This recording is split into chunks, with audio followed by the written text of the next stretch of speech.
Fit-tielet kwart tas-sena l-oħra l-finanzi tal-Gvern kellhom surplus ta' madwar 83 miljun euro. Dan ħareġ mill-aħħar ċifri pubblikati mill-Uffiċċju Nazzjonali tal-Istatistika l-NSO. Dan is-surplus huwa l-aqwa riżultat fiskali f'pajjiżna kemm ilu fit-tmexxija l-Prim Ministru u mexxej Laburista Robert Abela. Dan b'kuntrast mal-aħħar gvernijiet nazzjonalisti, kif dak il-perjodu kienu jiġu rreġistrati deficits kbar, fosthom deficit ta' madwar 94 miljun euro fis-sena 2000, 64 miljun euro fl-2009 u 88 miljun euro fl-2011. Intant bejn Lulju u Settembru li għadda dħul kien 83 miljun euro aktar mill-ħruġ. Dan minkejja li l-ispiża pubblika laħqet figura rekord ta' iżjed minn 2 biljun euro, jew żied 4% fuq is-sena ta' qabel.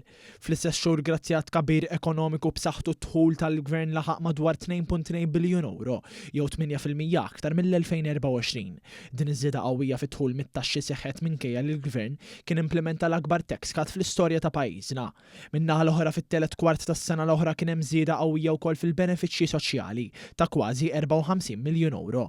Dan huwa xhieda ta' kemm Gvern Laburista jaħseb fil-pensjonanti u l-familji, hekk kif kien hemm żieda fil-pensjonijiet u fiċ-Children's Allowance. Kien hemm ukoll żieda sostanzjali fil-pagi tal-ħaddiema tas-servizz pubbliku, grazzi għal aqwa ftehim kollettiv fl-istorja. Grazzi għall-effetti pożittivi tal-politika ekonomika progressiva mħaddna mill-Prim Ministru Robert Abela, il-piż tad-dejn pubbliku naqas għal madwar 47% tal-ġid nazzjonali.